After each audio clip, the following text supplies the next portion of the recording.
महत्वाची बातमी, दादा आणि जयंत पाटलांची विलीनीकरणासंदर्भात चर्चा झालेली. तटकरे पटेल, मुश्रीफ, सुनेत्रा पवार यांची देवगिरीवरती बैठक सुरू आहे. मोठी बातमी आहे. भुजबळ, नरेश अरोरा देवगिरी बंगल्यावरील बैठकीमध्ये उपस्थित असल्याचं कळतंय.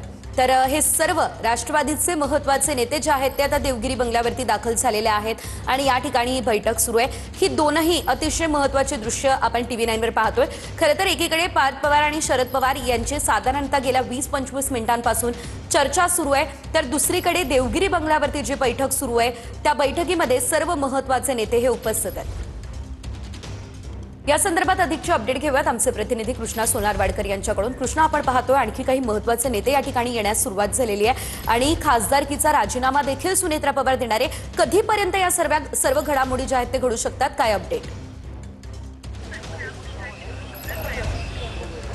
सजेल, आपण पाहतो की दुपारी विधिमंडळामध्ये आमदारांची 2 वाजता बैठक आहे आणि त्या 2 वाजताच्या बैठकीच्या आधी राष्ट्रवादीचे प्रमुख नेते देवगिरीवरती पोहोचलेले आहेत. ते सुनेत्रा पवार यांच्याशी चर्चा करत आहेत. सुरुवात आधी तर प्रफुल्ल पटेल पोहोचले, त्यानंतर सुनील तटकरे आणि प्रफुल्ल पटेल हे एकत्र आल्यानंतर हसन मुश्रीफ आणि आता छगन भुजबळ सुद्धा देवगिरीवरती पोहोचलेले आहेत आणि पहिल्या फळीतले नेते म्हणून या सगळ्या नेत्यांची ओळख आहे. त्यामुळे राष्ट्रवादीचे पहिल्या फळीतले हे सगळे प्रमुख नेते सुनेत्रा पवार यांच्याशी चर्चा करतायत आणि आजच आमदारांच्या बैठकीमध्ये सुनेत्रा पवार यांची गटनेतेपदी होणारी नियुक्ती आणि त्याचबरोबर राष्ट्रीय अध्यक्षपदाबाबतचा निर्णय सुद्धा घेऊन सुनेत्रा पवार यांच्याकडेच राष्ट्रीय अध्यक्षपद द्यावं या संदर्भातला सुद्धा निर्णय ह्या प्रमुख नेत्यांनी घेतल्याचं कळतं आहे. तर दुसरीकडे पार्थ पवार यांना सुद्धा सुनेत्रा पवार यांच्या रिक्त होणाऱ्या राज्यसभेच्या जागेवरती खासदार म्हणून पाठवलं जाईल अशी देखील प्राथमिक चर्चा या सगळ्या नेत्यांमध्ये झाल्याचं कळतं आहे. आणि आज संध्याकाळी 5 वाजता सुनेत्रा पवार यांचा उपमुख्यमंत्री पदासाठी शपथविधी होईल आणि त्या उपमुख्यमंत्री होतील. मात्र पक्षाची नेमकी घडी कशी बसवायची, अजित पवार यांच्या जाण्यानं पक्षाचं झालेलं मोठं नुकसान ते भरून कसं काढायचं आणि येत्या काळामध्ये पक्षाची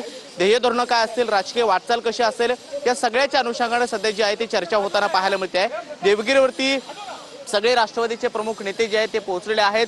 राष्ट्रवादी काँग्रेस पक्षाचे सल्लागार नरेश अरोरा हे सुद्धा काही वेळापूर्वी पोहोचलेले होते. अनेक पक्षाच्या महत्त्वाच्या धोरणात्मक निर्णयामध्ये नरेश अरोरा ही देखील सहभागी असायचे, अनेक महत्त्वाच्या बैठकींना सुद्धा असायचे आणि आजही आपण पाहतोय या आमदारांच्या बैठकीच्या आधी हे सगळे नेते जे आहेत ते सध्या देवगिरीवरती पोहोचलेले आहेत आणि सुनेत्रा पवार यांच्याशी चर्चा करतायत. कालच सुनेत्रा पवार या तातडीनं मुंबईसाठी रवाना झालेल्या होत्या आणि या सुनेत्रा पवार या उपमुख्यमंत्री पदाची शपथ घेणार असल्याची कोणतीही कल्पना शरद पवार यांना स्वतः नसल्याची त्यांनी स्वतः पत्रकार परिषदेमध्ये सांगितलेलं होतं आणि या शरद पवार यांच्या कबुलीनंतर पार्थ पवार हे तातडीने शरद पवार यांची भेट घेण्यासाठी त्यांच्या बंगल्यावरती गेलेले आहेत. तिथे सुद्धा दोन्ही नेत्यांमध्ये चर्चा सुरू आहे. तर दुसरीकडे राष्ट्रवादीच्या प्रमुख नेत्यांमध्ये ही सगळी खलबत जी आहे ती मुंबईतल्या देवगिरी बंगल्यावरती सध्या सुरू आहेत. 2 वाजता आमदारांची बैठक होईल आणि या बैठकीमध्ये सुनेत्रा पवार या गटनेतेपदी त्यांची नियुक्ती करण्यात येईल आणि राष्ट्रीय अध्यक्षपदाबाबतचा निर्णय आजच्या बैठकीमध्येच घेतला जातो का हे पाहणं महत्त्वाचं असणार आहे. मात्र संध्याकाळी सुनेत्रा पवार यांचा उपमुख्यमंत्री पदासाठी शपथविधी होणार असल्याची माहिती सुद्धा मिळते आहे. त्यामुळे राष्ट्रवादी काँग्रेसच्या नेत्यांची सगळी खलबत आणि चर्चा जी आहे ती आता सध्या देवगिरी बंगल्यावरती सुरू असते. कृष्णा, धन्यवाद दिलेले